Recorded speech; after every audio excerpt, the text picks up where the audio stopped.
Hi everyone! Gee, Margaret, why don't you have makeup on? Why is your hair wet? Why are you wearing pajamas? Those should all be clues. Just got out of the shower. 'Tis 8:57, and I'm ready to do a book review. So, the second I finished Blood of Olympus, I was like, what now? Is there a book? What is other book? I don't know. And then I went to our new bookstore, Second and Charles, and picked up a book I put on hold called I Heart You, You Haunt Me by Lisa Schroeder. Found it because of Woody novels. There are going to be some spoilers in this video, but to be honest, they're not that bad because, I mean, you already know from the cover and the title and the synopsis that the guy's dead. I mean, that says that. It literally says he died on the back of the cover, so that's not a spoiler.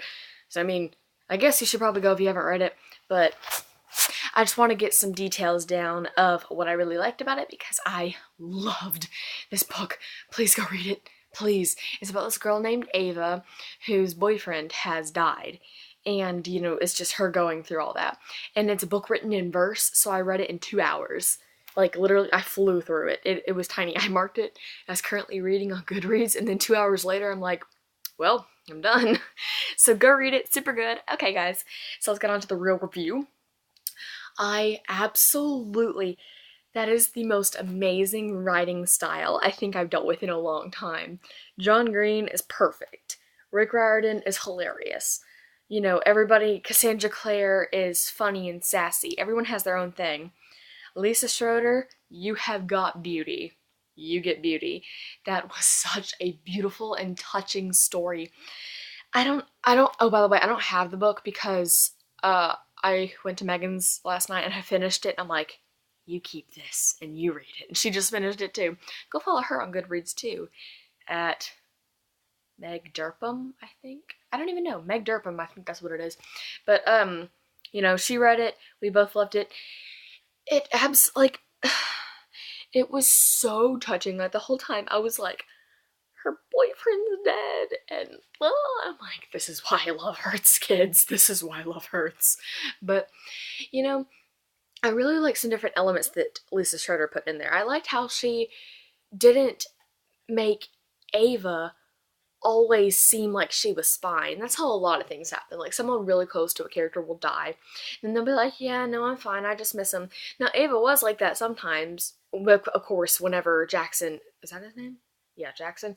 Whenever he comes back, like, as a ghost, I mean, of course she's fine, because she's still with him. But even before that, even before he came back, she was like, yeah, I'm fine sometimes. But then other times she was like, I'm just having trouble, or I guess I'm just really tired, or something like that. Like, she expressed her emotions, which was good, because we have a lot of characters who are just irritating. Like, we're like, well, duh, you're not fine. It's more of just, do you want to talk about it? Whenever someone says, are you fine, when they die, that's basically saying, I'm here if you need to talk to me. So I loved how it was executed. The main character, Ava, she wasn't a whiny little brat, which was very refreshing.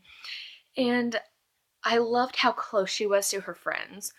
I loved how she described her friends. Like, I don't remember any specific details, like Callie, like, always there for me, or Jessa, fun and eccentric and stuff like that.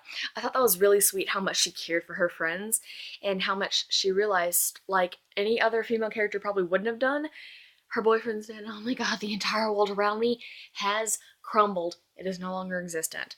She was like that sometimes, but I mean, everyone would, because she really loved him and she was with him for a while, and then it was just sudden, especially since she kind of caused it. But I'll get to that in a second. I just loved how she was able to go through with a life, like with her friends, even though it was hard and difficult and sometimes she didn't want to. She at least did it sometimes.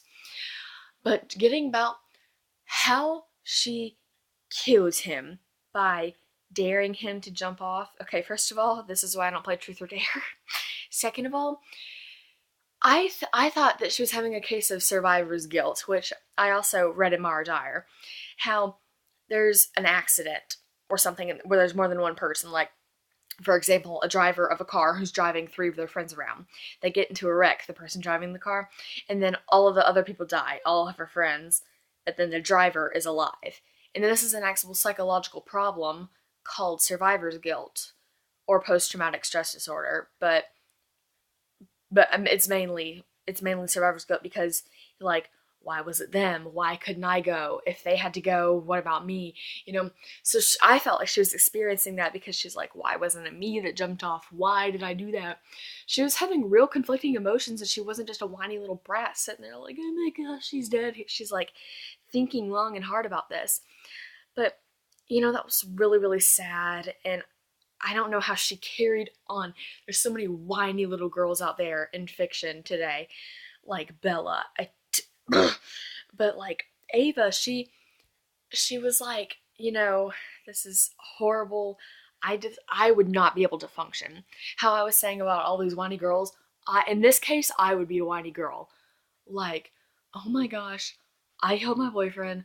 Why wasn't it me? This is all my fault. You know, I would definitely be like that. But she acknowledges that partly it was her fault. I understand what her mom is saying when she's like, you did not push him off that cliff. He jumped, so it was his fault. But it's still also Ava's fault for pushing him on and leading him on and, you know, making him want to do that. So I understand either way it could go. Either way, it could be partly Ava's fault or all Jackson's fault or all Ava's fault. That's really cool because it's like open to opinion, which I liked. But I think what I say, I think it was both. Like, she shouldn't have done that. She should not have told him that, especially since she knew how fearless he was and how he was gonna do anything he was told to do, pretty much.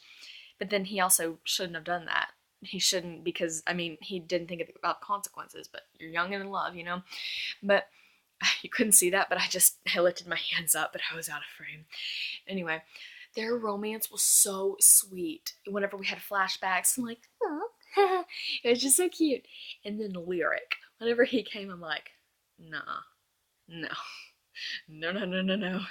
You know, I was happy for Ava to be able to maybe have someone to pull her out of her funk, like for real. But also, if I was Ava and I met Lyric and, you know, like, yeah, he's cute, yeah, he's fun, or whatever, I would never date again if I was Ava, just because I'd be so traumatized, so hurt that I'd done that to the person that I love the most, or whatever. So, you know, I think Lyric was a really nice addition to be like, oh, what's about to go down? Let's do this. But I don't know. I loved the way everything was executed, though. I loved how Lyric was introduced and how they mingled together and how. See, this is true. This is true. I forgot this. Whenever Lyric's like, can I have your number? She's like, I don't know if that's a good idea. You know, she just walked away because she's not slave to the guy like most fictional girls are. She was like, no, not now. I'm busy. I have a very depressing time. But everything was perfect, and it was topped off by the fact that it was written in verse and made it 5,000 times better. That was such a cool touch because, I mean, it just showed, like, it being written in verse kind of showed how it was all choppy but still poetic. That's Ava's life. It's choppy and cut short and things happen and stop here. You know, it's not very flowy, but it's still beautiful. Like, she's like, I don't have my boyfriend anymore. It was cut short, but still I'm gonna live on and I'm going to, you know, just have to go on. But I thought the creep factor was really interesting in this. The fact that he was a ghost. You know, that was kind of cool. Now the debate is, was he real or was he her mind or her consciousness? I don't know. Like, um, I don't know what I would say. I guess I would say it was her consciousness, to be completely honest, because she, for a while, was a little bit obsessed over the fact that it was her fault. And so she's probably like, her subconscious could create him so that she wouldn't feel so bad. I don't really know what I'm trying to say. That's kind of, it's just a messy review, I think. But that was just really cool, and even Ghost Jackson was sweet, but that was kind of interesting after a while. But whenever she finally was like, go, I need to move on, I was like, girl power and sad.